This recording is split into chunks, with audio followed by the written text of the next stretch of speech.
국민의 안전도 지켜주지 못하는 윤석열 정권이 과연 국민의 자산은 지켜줄 수 있을까? 점점 더 어려워지는 대한민국 속에서 돈이나 열심히 벌자. 돈다방 미쓰리 8월 10일 목요일 방송 시작하겠습니다. 저는 요즘에요. 조 바이든 대통령이 그렇게 꼴 보기 싫더라고요. 물론 트럼프 대통령도 좋아하진 않았습니다만 조 바이든 대통령을 보면서 제가 드는 생각이 뭐냐면 야, 인간의 욕망이 끝이 없구나. 부통령도 해보고 그리고 대통령도 돼보고 무엇보다 본인의 나이가 있기 때문에 그냥 대통령 한번 해봤으니까 재선하지 않고 편안하게 노후를 보내다가 가시면 될 텐데 대통령 놀이가 재밌나 봅니다. 그래서 재선이라는 무리수를 두고 그 무리수 속에 지금 이런저런 많은 일들을 좀 진행시키고 있습니다. 특히 제가 만약에 조 바이든 대통령이라면 상당히 지금 상황이 재밌을 것 같아요. 왜냐하면 가장 머리가 아픈 부분이 중국과의 관계, 즉 이 동아시아, 한국과 미국과 일본 이런 관계가 굉장히 신경 쓰였을 텐데 윤석열이라는 꼬붕을 세워두고 기시다라는 꼬붕을 세워두고 마치 그들을 강아지가 재롱 부리면 간식 주듯이 우쭈쭈 해가면서 자기가 원하는 대로 부리는 모습을 보면서 참 대통령 놀이가 재밌겠구나. 머리 아픈 일이 없겠구나. 우크라이나와 러시아의 전쟁도 윤석열이 먼저 설치고 있고 이런 관계 속에서 글쎄요. 조 바이든 대통령의 욕망이 끝이 없구나. 좀 무리수를 두는구나 그런 생각을 하면서도 한편으로는 참 재밌겠다라는 생각을 한번 해봤습니다. 자, 오늘 제가 왜 조 바이든 대통령에 대한 이야기를 했느냐. 8월 9일 수요일 뉴욕 증시가 하락했죠. 자, 이날 뉴욕 증시가 하락한 이유가 조 바이든 대통령이 대중국 제재를 시행했다. 그래서 빠졌다. 이런 전문가의 의견이 있길래 제가 오랜만에 조 바이든 대통령에 대한 이야기로 오프닝을 한번 시작해 봤습니다. 자, 8월 9일 수요일 뉴욕 증시는요. 3대 지수가 하락 마감했습니다. 장 초반부터 하락했고요. 다우지수가 0.54, S&P 500이 0.70, 나스닥이 1.17% 하락했습니다. 자, 이날 뉴욕 증시가 하락한 이유는요. 7월 달 소비자 물가지표 발표를 앞두고 경계했다. 만약에요. 8월 9일 수요일 뉴욕 증시가 혼조세로 마감을 했다면 경계감이라는 표현을 쓰지 않고 아마 관망이라는 표현을 썼을 겁니다. 그런데 뉴욕 증시가 하락하니까 7월 달 소비자 물가지표 발표를 앞두고 경계감으로 하락했다. 자, 돈다방 미쓰리를 들으시는 분들은요. 일단 뇌를 비우셔야 됩니다. 자, 어떻게 비우느냐. 뭐뭐 때문에 증시가 올랐다. 어떤 이유 때문에 증시가 하락했다. 이게 아니라 하락하니까 하락하는 이유를 갖다가 댄 거고 상승하니까 왜 상승했지 찾아보면서 상승한 이유를 갖다 붙인 겁니다. 이게 무슨 차이냐? 천지 차이입니다. 엄청난 차이입니다.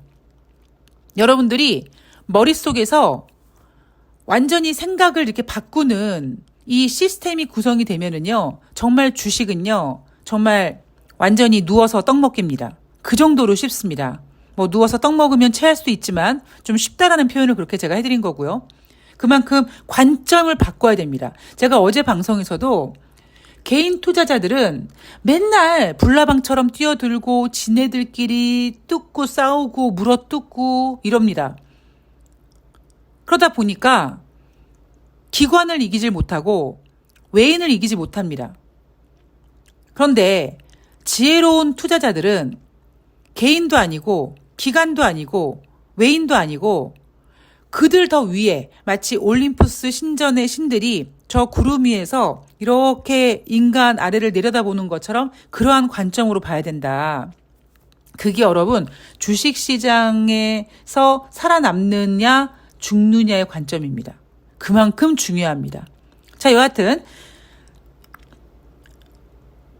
8월 9일 수요일 뉴욕 증시가 하락했는데 만약에 이날 뉴욕 증시가 소폭 상승했거나 아니면 혼조세로 마감했으면 7월 소비자 물가 지표를 앞두고 경계감 때문이다라고 얘기를 하지 않고 뭐 관망했다 이런 표현을 썼을 거다라고 여러분들께서 약간 생각을 바꾸는 작업을 이제 하나씩 하시면 될 것 같고요. 자, 좀 전에 말씀드렸던 것처럼 바이든 정부의 대중국 제재 소식에 뉴욕 증시가 하락했다고 합니다. 자, 지금 어닝 시즌이죠. 이제 어닝 시즌의 막바지입니다. 막바지이기 때문에 제가 마지막으로 다시 한번 2023년도 2분기 어닝 시즌의 특징을 말씀드리면 일단 공통적인 특징이 하나 있습니다. 모든 어닝 시즌의 공통적인 특징이 하나 있습니다. 그게 바로 뭐냐? 미국의 어닝 시즌의 첫 스타트를 끊는 거는 금융주입니다. 금융주는요, 웬간해서 실적이 못 나올 수가 없어요. 2008년도 금융위기처럼 금융 시스템 자체가 완전히 망가지면 모를까? 그렇지 않고는 웬간하면 이자가 오르면 오르는 대로 금리가 인하되면 금리가 인하돼서 경제가 좋아져서 뭐 이렇게 금융 시스템이 이렇게 좋아지는 것처럼 온갖 핑계를 다 대서라도 어닝 시즌의 첫 번째 스타트를 끊는 금융주 실적은 나쁘지 않습니다. 그리고 두 번째, 가급적이면 예상치를 좀 낮춰놓습니다. 경제 상황이 좋을 때도 마찬가지예요. 경제 상황이 좋을 때도 예상치를 막 높게 잡기보다는 적정선에서 잡아둡니다. 왜냐하면 그럴 때는 또 어닝 서프라이즈를 노리고 이게 어닝 시즌의 공통점이에요. 그런데 2023년도 2분기 어닝 시즌의 가장 큰 공통점은, 그러니까 가장 큰 특징은 뭐였냐면 예상치를 기존에 뭐 1층 정도 내려놨다면 이번에는 지하까지 팠습니다. 그래서 순이익 같은 경우에는 S&P 500에 상장된 기업들의 순이익이 전년 동기 대비 7% 정도 감소될 거라고 눈높이를 크게 낮춰놨어요. 아니 여러분 단순하게 생각해 보세요. 기업들이 장사를 해요. 그런데 열심히 판매하고 막 이래요. 근데 결론적으로 내 지갑에 남는 게 없어. 지갑이 마이너스야. 이거 말도 안 되는 얘기잖아요. 그런데 그 순이익이 이것저것 제하고 다 남는 순이익이 전년 동기 대비 7%나 감소될 거라는 거죠. 눈높이를 얼마나 낮췄습니까? 여러분 기억나실지 모르겠습니다만 2018년도, 2019년도 그 유동성 장세에서 그때 발표된 S&P 500의 뭐 1분기, 2분기, 3분기 이런 어닝 시즌 때는요. 순이익이 무려 두 자릿수 24%, 25%, 막 17% 이랬습니다. 이번 2023년도 2분기 어닝 시즌은 가장 눈높이를 낮춘 1층까지 낮추다 못해서 지하까지 파들어간. 그래서 기업들이 실적을 딱 발표했을 때 그렇게 낮춰놓은 눈높이보다만 잘 나오면 어이구 잘했네 잘했어 해서 주가가 올라가게끔 만든 판인 거죠. 반대로 그렇게까지 눈높이를 낮춰놨는데 그거에도 못 미치는 실적을 내놨다. 그러면 주가가 많이 하락하는 모습. 이게 바로 2023년도 2분기 어닝 시즌의 특징입니다. 이 2분기 어닝 시즌의 특징은 2분기 어닝 시즌이 시작하기 전부터 제가 여러분들께 많이 각인시켜 드렸습니다. 그래서 여러분들께서는 이번에 2분기 어닝 시즌 진행되는 거 보면서 아, 눈높이를 땅바닥이 아니라 지하까지 팠구나. 예상치보다 높으면 괜찮은 거고 아니면 빠지는 거고 뭐 그랬구나. 그리고 또 하나. 그러다 보니 어닝 서프라이즈라는 단어를 구경하지 못했던 거죠. 이렇게 2023년도 2분기 어닝 시즌이 끝나갑니다. 자, 그러면 3분기는 어떨 것인가? 좋을까요? 대한민국 경제를 책임지는 사람들이 상저하고를 정말 개념 없이 외치고 있죠. 가장 만만한 단어입니다. 주식시장도 마찬가지죠. 연말에 여러분 생각해 보세요. 작년 연말에 분위기 별로 안 좋았어요. 그죠? 미국도 공격적인 금리 인상을 했고 그래서 산타랠리가 있네 없네 막 갑론을박이 진행이 됐었고요. 대한민국 같은 경우에도 김진태 사태가 있었습니다. 그래서 작년 연말에 2023년도 증시 전망을 내놓는 증권사들의 분위기가 어땠냐면 2023년도 상저하고였습니다. 전문가들이 가장 하기 쉬운 이야기. 예를 들면 이번에 실적이 좋을 거라고 예상을 했는데 못 맞췄어요. 그러면 은근슬쩍 2분기는 안 좋았는데요. 3분기 좋아질 거예요. 하반기는 좋아질 거예요. 하반기에 안 좋아진다. 뭐라고 하겠습니까? 2024년도 좋아질 거예요. 라고 얘기를 하겠죠. 그런데 2023년도 3분기, 4분기 녹록하지 않습니다. 자, 어닝 시즌 이야기로 다시 돌아가 볼게요. 이제 거의 미국의 2분기 어닝 시즌이 끝나가는데 엔비디아, 브로드컴, AMD, 인텔 이런 종목들은 중국 제재 관련 이슈로 하락했고요. 예상보다 부진하든 부합하든 주가가 하락하는 모습을 나타나는 분위기였습니다. 로블록스 같은 경우에는 실적이 예상보다 부진해서 무려 21%까지 하락했고요. 웬디스 같은 경우에는 순이익은 괜찮았는데 매출이 예상치를 하회해서 2% 하락. 리비안 같은 경우에는 분기 손실이 예상보다 감소했어요. 손실이 줄었어. 근데도 주가가 하락했습니다. 물론 이날 주가가 올라간 종목들도 있겠죠. 그런데 제가 특히 주가가 빠진 종목들을 이렇게 갖고 온 이유가 뭐냐면 아까 말씀드린 대로 예상치를 눈높이보다 낮추고 지하까지 팠는데도 불구하고 거기에 미치지 못한 종목들의 주가 폭이 더 컸다라는 점. 그걸 좀 강조하고 싶었고, 두 번째는 제가 8월 달부터 이제 미국은 크게 뺄 생각이 없습니다. 이런 말을 쓰지 않겠다라고 얘기하면서 뉴욕 증시에 힘이 빠진다라는 이야기를 하고 있습니다. 자, 여러분, 시황을 이기는 종목은 없습니다. 시황이 막 좋잖아요. 그러면 어닝 시즌에서 실적이 좀 부진해도 이번 실적은 부진한데 지금 분위기 좋으니까 다음 분기 괜찮을 거야. 이렇게 좋게 봅니다. 그런데 시장 분위기가 좋지 않으면 마치 리비안 같은 분기 손실이 예상보다 줄었음에도 불구하고 주가가 9%까지 빠지는 뭔가 분위기가 쎄해지는 그런 상황이 전개가 되는 거죠. 여하튼 미쓰리 예상대로 지금 8월 달 들어오면서 뉴욕 증시가 힘이 좀 빠지고 있습니다. 여기에 발맞춰 대한민국은 힘이 더 빠지고 있죠. 8월 9일 수요일 2600포인트 위로 막 올라가고 막 난리부르스 쳤죠. 제가 어제 방송에서 말씀드렸듯이 키움증권이 삼성전자 목표 주가 9만 원 유지하면서 하반기에 좋아질 거다라는 이야기로 설레발을 쳐서 대형주를 끌어올렸습니다. 그런 상황 속에서 물론 외인들도 어제는 샀지만 기관들이 매도를 했습니다. 자, 지금 어떤 장세냐? 기관들이 기회만 있으면 그게 외인이든 개인이든 물량을 넘기는 작업을 하고 있습니다.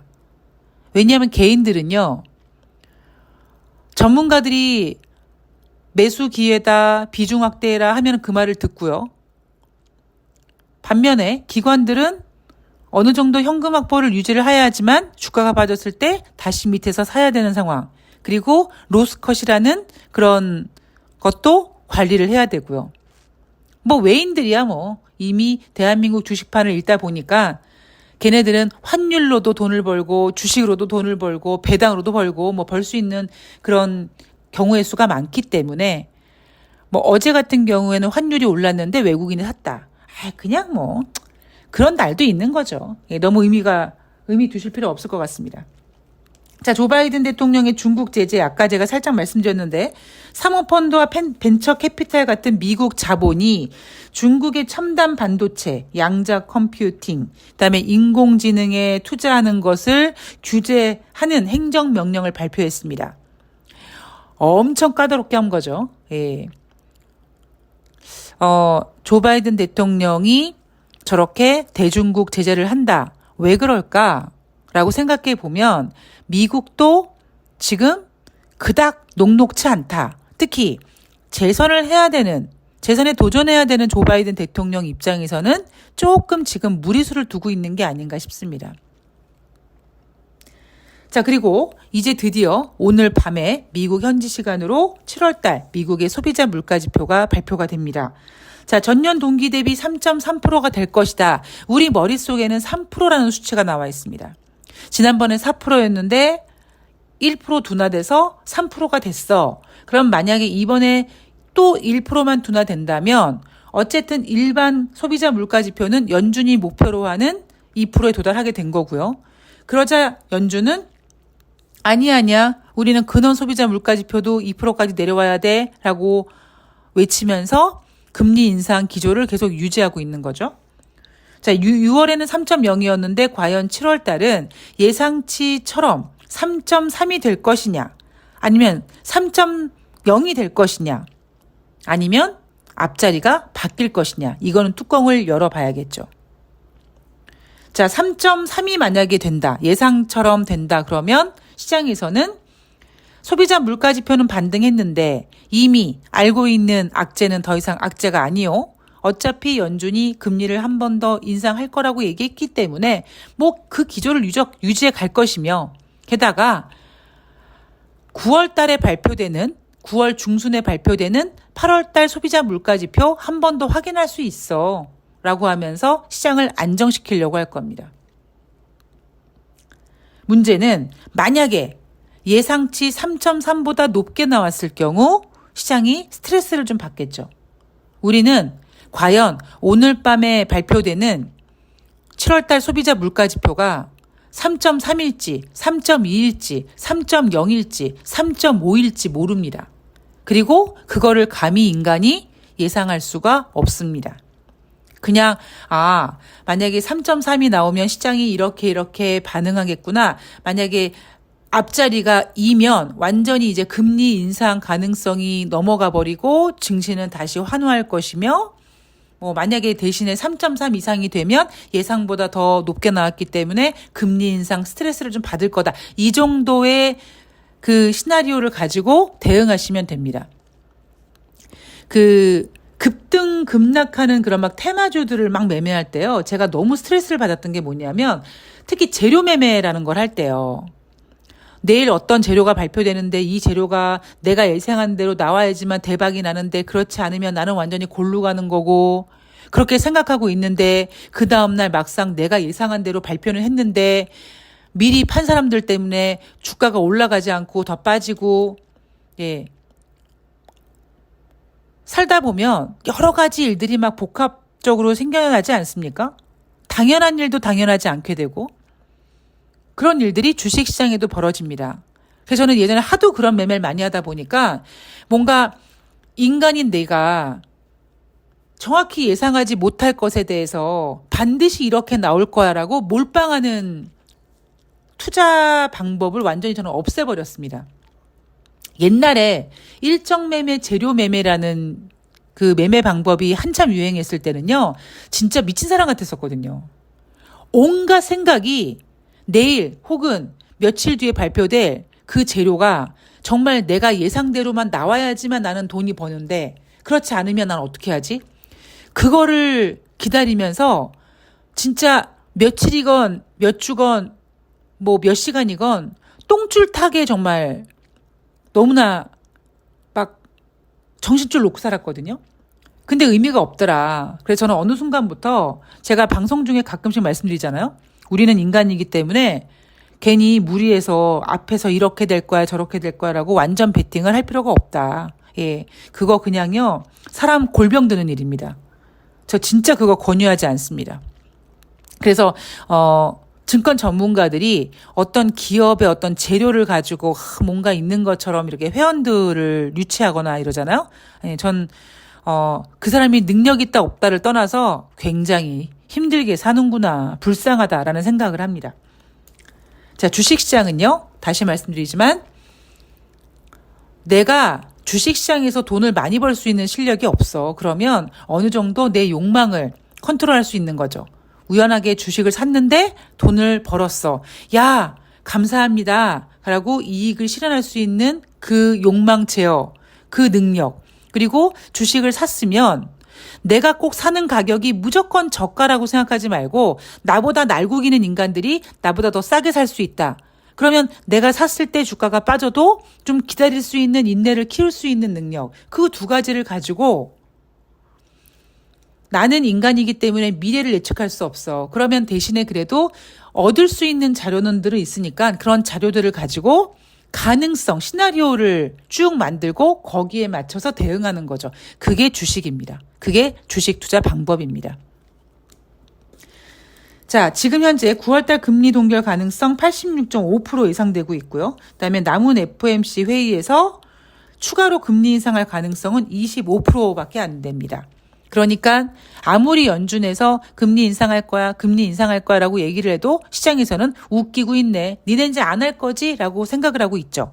자, 그런데 다시 말씀드리지만 만약에 7월달 소비자 물가지표가 예상치 3.3보다 높게 나왔을 경우에는 시장 분위기가 아니야, 저것들 연준이 저거 금리 인상 한번 하겠는데 라고 분위기가 바뀌겠죠.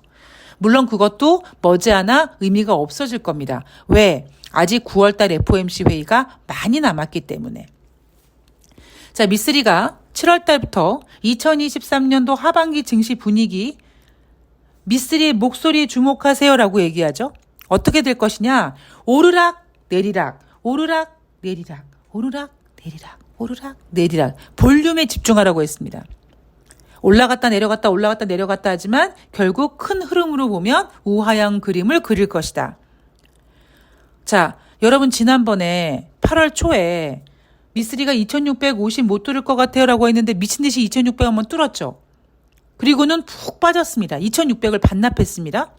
자, 8월 9일 날 2600을 회복했어요. 지금 8월 10일 날 다시 2600을 반납했습니다. 이렇게 오르락 내리락 들썩들썩 하면서 개인들 심장을 벌렁벌렁 만들면서 개인들이 막 급등할 때 물타기하게 만들고 급락할 때 손절하게 만들고 막 정신 못 차리게 하는 장세가 진행이 될 거예요. 제가 7월 달에 8월 달 주식시장이 그렇게 편하지는 않을 거라고 말씀을 드렸습니다. 예. 주식시장 잘 대응하시고요. 무엇보다 당장 눈앞에 카눈이라는 태풍 무사히 잘 넘어가기를 바라겠습니다. 자, 오늘 방송은 여기서 마치고요. 저는 이따 5시에 새날에서 찾아뵙도록 하겠습니다. 태풍 조심하시고요. 오늘도 좋은 하루 되시기 바랍니다. 고맙습니다.